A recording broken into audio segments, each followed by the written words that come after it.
because I refuse to not be first. Do we do enough? Well, I never shut up about it. It must have been about 16, 17. We nicked their guilt rings.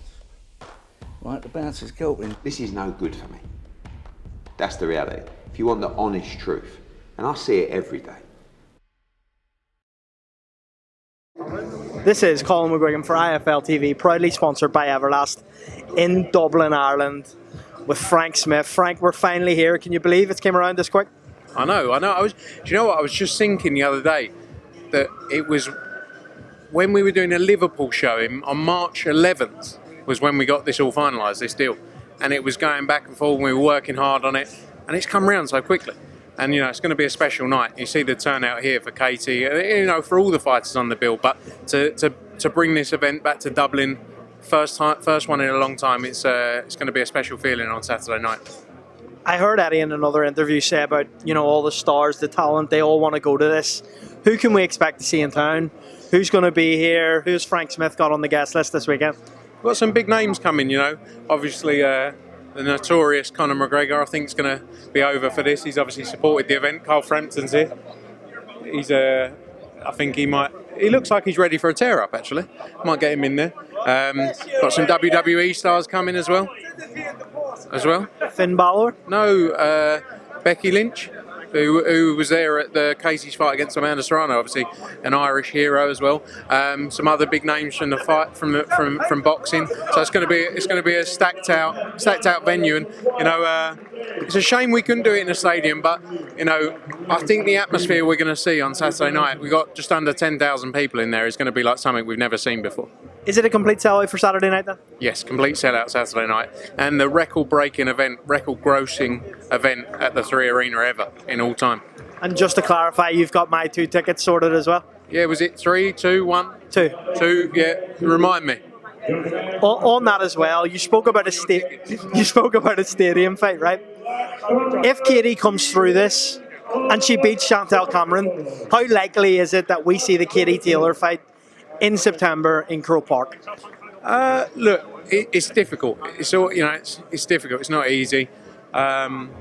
You know, for us, the focus always was bringing Katie Taylor back to Dublin.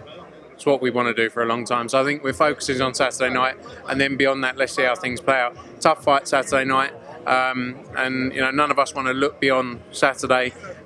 It would have been great to do it in a stadium, but that doesn't mean that the opportunity's not there in the future, whether it's Croke Park, whether it's the Aviva Stadium, whether it's some other venues as well. But all eyes set on Saturday, 'cause it's such a massive moment.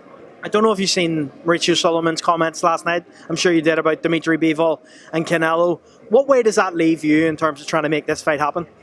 Yeah, look, there's obviously the back and forth about whether it's 168, whether it's 175. You know, discussions ongoing. I think we have to see how things play out on that front.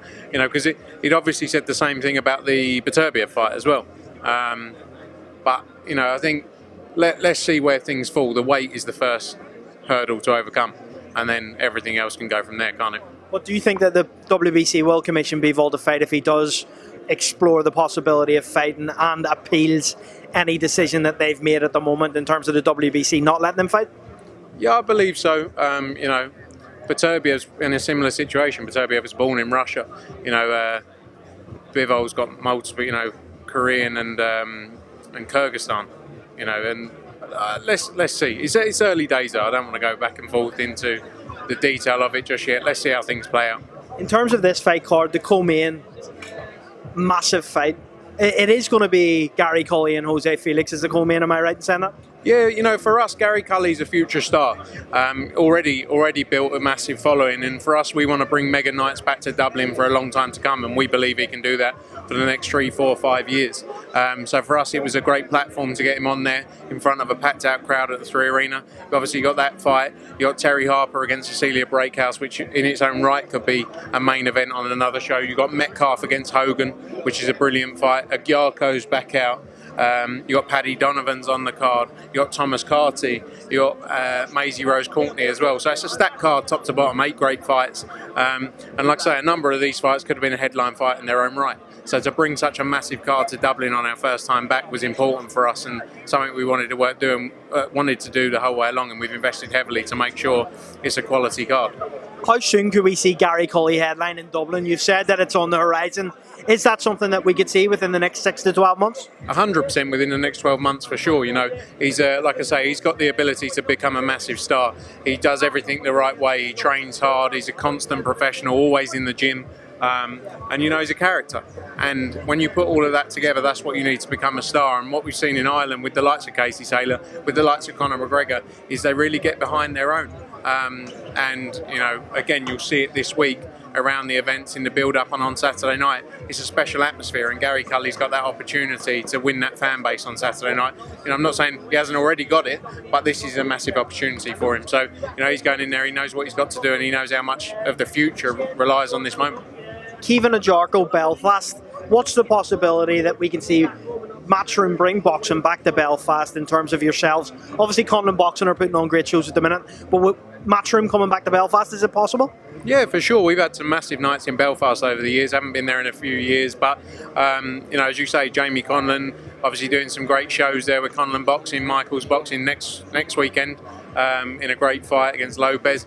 You know, I think for sure it's definitely something we're interested in doing. You know, all of these markets are markets that are proven, markets that in the past have worked. So 100% that's something we're going to focus on. You're going on a bit of a road trip in June. There's a few fights there. We've got Berlanga Quigley. We've also got another fight in New Orleans with Regis Prograis. One I want to speak to you about is this Detroit show. Is this being announced this week, July 15th? A few details being worked on, but that's what we're working towards.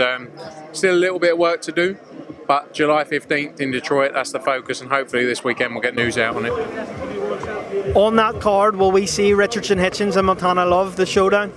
Possibly. It's a fight we're working on. So yeah, possibly a fight you'll see on that card for sure. Paddy Donovan's on this card. He's recently left Top Rank. I don't know the situation there. Will he sign with Matchroom, or is that something that's still ongoing?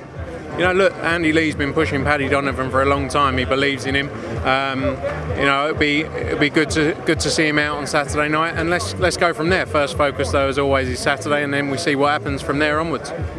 Let's finish this up with a couple of your finest impressions, Frank. You're going to ask me some really hard questions. I'll leave them until tomorrow. Today I left it nice because I wanted you to do these impressions. You ready for these? Yeah. Right, first one, Lawrence Okolie. Lawrence Okolie. That's a hard one, that is. Too much sauce over here. That I can't do Lawrence like. I'm sorry, you know. What? Too much sauce. That's all you're getting for Lawrence Okolie. Ben Shalom. You know, we're about the fighters. It's all about the fighters. Apart from when it comes to purse bids, then it's all about me and Boxer. Let's go, Oscar De La Hoya. Oscar De La Hoya. Do you know what? I've got select people I'm alright at. I can't. Oscar De La Hoya. Do you know what the funniest story about Oscar De La Hoya is? Rather than doing an impression of him, when I was younger, I'm still young now, but about 5 or 6 years ago, we did Canelo against Danny Jacobs. And on the third press conference in LA, Eddie couldn't make it. So it was me and Oscar De La Hoya, right? Bear in mind, I'm 25, right? It's like this packed theatre in LA. And I go, yeah, well, when Oscar wakes up on a Sunday morning without his golden boy, he's going to be shocked. And I'm all sitting there like that. Oscar De La Hoya's sitting there going, who's this fat prick? Like, hasn't got a clue who I am. So that's my Oscar De La Hoya story. I'm not doing an impression of him because it'll be shit. Bob Arum.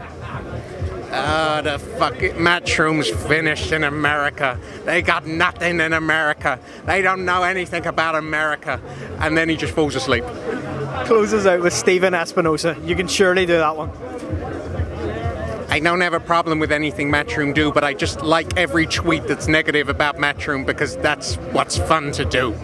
I don't know, it sounded like Bob Arum again. Why did you pick a load of people that you knew I couldn't do? Like, I could do... I don't know who you can do. Eubank Senior. Go on. No, but I'm not... See? Huh? I knew you wouldn't because of your What connection. else could we do? Eubank Jr. I can't do Eubank Jr. You see, my impressions are quite bad. They're actually not that bad. Really? Yeah, go do Eubank Sr. But what you must understand, but you can't put that out. That is you in the doghouse with Emily. Frank, we'll leave it there. We'll catch up again tomorrow, and we'll actually do more impressions tomorrow. Appreciate it, mate. No more impressions.